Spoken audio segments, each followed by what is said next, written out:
Welcome to this online tutorial on lighting setup. This is Jane Solomon and we're going to go through lighting setup in the therapy situation.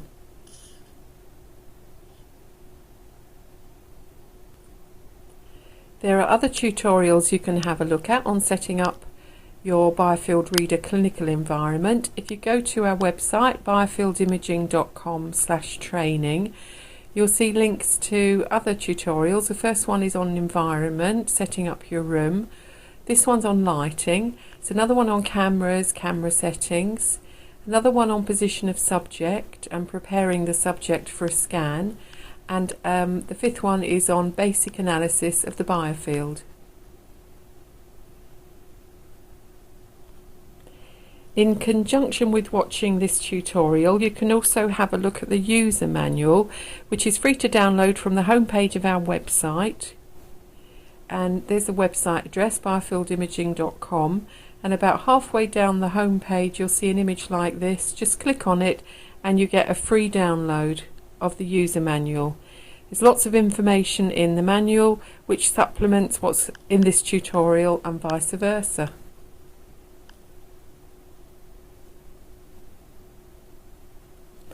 Have a look in the user manual and read the section on setting up for a biofield scan, and you can also look at the first online course video on environment, and that will give you some good tips on setting up your area for scanning, and both of these are available on the website biofieldimaging.com.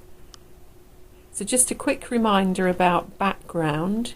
You'll need a non-reflective plain background which allows the subject's biofield to be clearly defined for analysis.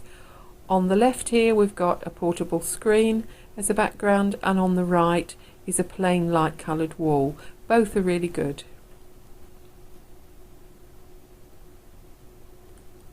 Here's a couple of examples of how a plain background allows the field to be clearly seen. Young girl on the left, you can clearly see colours and patterns of the light around her head and around her neck. And also young man on the right, you can see the streamers around his body very clearly, and this plain background facilitates analysis.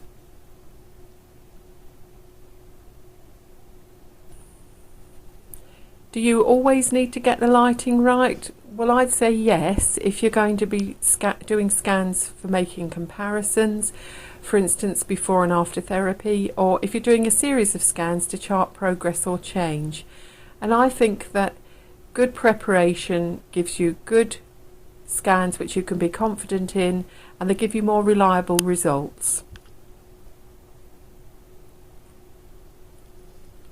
Here's a couple of examples showing good lighting and poor lighting and the difference they can make to the scans. On the left here we've got good lighting which is distributed evenly over the subject, and you can clearly see the light on and around the body, and the patterns and colours on and around the body are clearly visible, making analysis easy.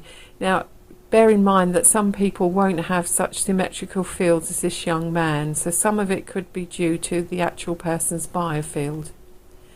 And on the right here we've got poor lighting which has been distributed unevenly over the subject, and in this case it's sunlight which has come in from a window over this side of the photo, and he's got a lot of sunlight and light on his arm, this leg, this hip and his face, and he's relatively in shadow on this side of his body. So where we've got the sunlight we've got white, yellow, light colours. Where we've got the shadow we've got the darker blue and the red. Makes analysis difficult, especially if you're just starting out. So do try and have the lighting distributed evenly over the subject.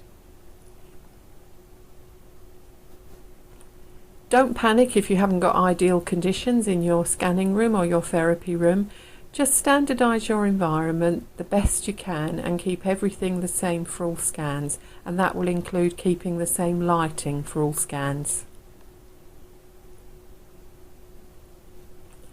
Have a look at the section in the user manual on lighting setup, and there's lots of options there. Now my advice is choose what lighting suits you. We've got examples of fixed lighting on the ceiling. That's a fluorescent tube which is flush and fixed on the ceiling. There's also portable lighting options, which could be fluorescent tubes on a stand or LED on a stand. And there's also the option of still camera with flash. Now, the flash is a very portable light source. Portable lighting is good for exhibitions, mobile clinics and filming on location.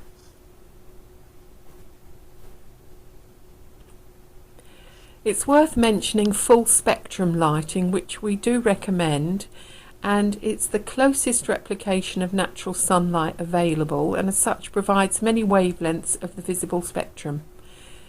We believe that rays from the light source interact with the biofield both when the incident ray travels towards the subject and then when the reflected ray bounces off of the person.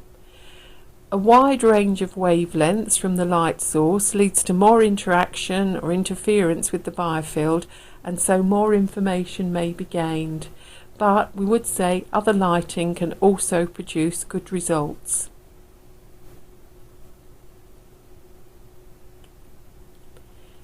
Now we're going to look at some different types of lighting. You can have fixed lighting on the ceiling. We'd recommend full spectrum daylight fluorescent tube. And a 4-foot, that's 1200mm tube, is usually large enough for most average sized rooms. And on the left here you can see we've got a camera on a tripod and we've got the tube on the ceiling in line with the camera.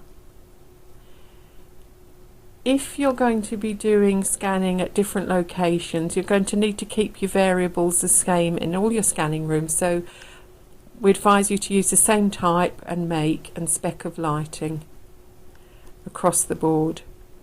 Advantages of the fixed lighting is it's always in the same place, you don't need to erect it, you can just flick the switch on. And the disadvantages is, of course, it's not portable.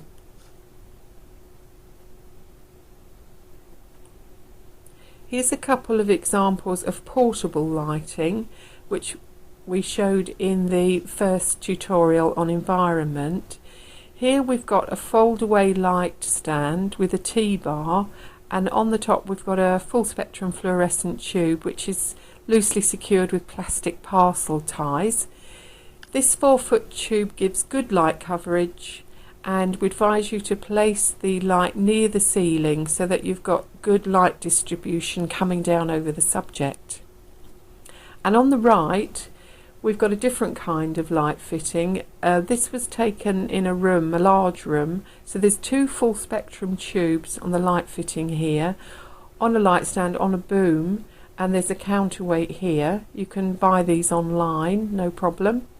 And if you've got a smaller room, then 1 fluorescent tube would be enough in the light fitting. Advantages, of course, it's portable. Disadvantages is it's not fixed, so it has to be erected and you have to think about where you're going to store it. Might not be possible in therapy rooms, you might have to take it around with you and bring it in the car. Here's a few examples of types of portable lighting. On the left here we've got a Husky LED 5-foot portable light which comes on its own stand. In the middle we've got an Aperture Amaran LED light. That's the light here, and it doesn't come with its own stand, and it uses batteries and it's great on location. And on the right we've got a still digital camera with flash, and the flash is the portable light source. Just a closer look at the Husky. It comes on its own stand. We've heard it's a little bit fragile. Some people find it a little bit fragile, so be careful. Though it's portable, it does need mains electricity and recommended for mobile clinics. Recommend that you make sure that the light is near ceiling height. Here's a closer look at the Aperture LED light. That's the light itself. Battery operated, portable, good for mobile clinics or exhibitions, but we found that you need to lower the height of the light for lower body shots. So great if you're doing an exhibition and you want to do head, upper torso shots, no problem. But if you're doing a mobile clinic, you're going to need to lower it and measure the height. and remember to take spare batteries with you. So where do you set up the lighting? You're going to have to set up the light in line with the subject and make sure there's room for the camera to be in line with the light and the subject. Here's a couple of examples. Camera on the tripod, light on the ceiling, all in line. And again, this is the Husky light, and you can have the camera on a tripod or a clamp attached to the stand here. Here there's a couple of examples of where you set up the lighting. So if you can, have your subject equidistant between the two side walls in the room and line up the lighting with the camera and the subject.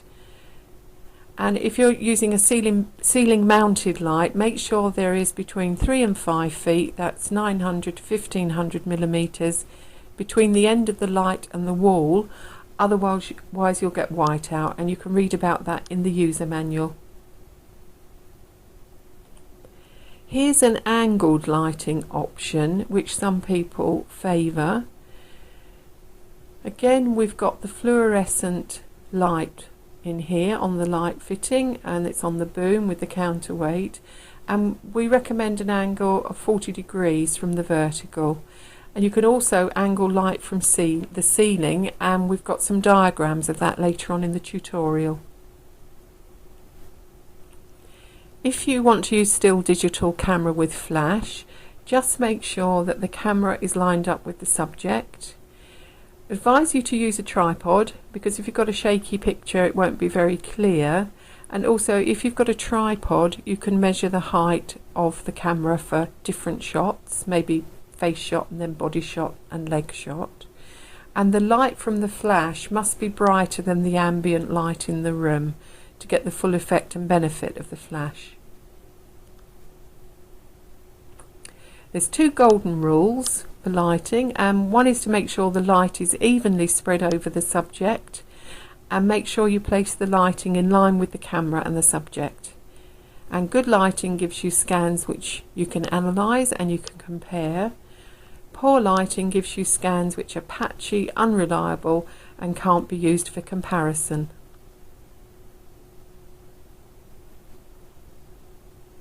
Here's a diagram of one possible setup with fixed lighting, and in this case it's a fluorescent tube fixed to the ceiling, ideally placed centrally between 2 side walls, and allow your 3 to 5 feet, that's 900 to 1500 millimeters, between the end of the light and the wall. If you were to have the subject standing immediately under the light, you'd probably get whiteout. That's too much light. If you can, place the subject centrally between the side walls so that the light bouncing off the walls is distributed evenly over them. And here you can have a mat or a platform. I need to mark the position of that on the floor. We've got the camera, video camera, webcam on a tripod, and you need to mark the position of tripod for your comparison scans. And you need to measure the height of the camera and the tripod and keep it in line with the subject and the light. And most importantly, use the same lighting each time. Here's another fixed lighting option. Here we've got a 4-foot fluorescent tube. You could have 2 tubes on the light fitting if you've got quite a big room, and they're suspended on chains and they're angled. And the light can be pulled up when it's not in use. Again, the angle of the light is about 40 degrees from the vertical. And you can see the camera on a tripod connected to the computer with the BioField Reader software. Allow about 2 to 2.5 meters between the tripod and where the subject's standing. Here's another portable lighting option. This time we've got level light, which is parallel with the ground, and it's a fluorescent tube on the T-bar, and the centre of the light here is going to be in line with the subject who's standing on platform or a mat. And here's your camera connected to your computer with the BioField Reader software, and the same distance here, approximately 2 to 2.5 meters, depend on the size of your therapy room. Here's another portable lighting option, and here we've got fluorescent tube or tubes on a light stand. We've got about a 40-degree angle from the vertical here. Make sure the bottom end of the light is above the level of the subject's chest. We've got the camera on a tripod, which you'll be changing the height of according to what kind of shot you're doing, and get the top end of the light near the ceiling, and there's a little bit of information there.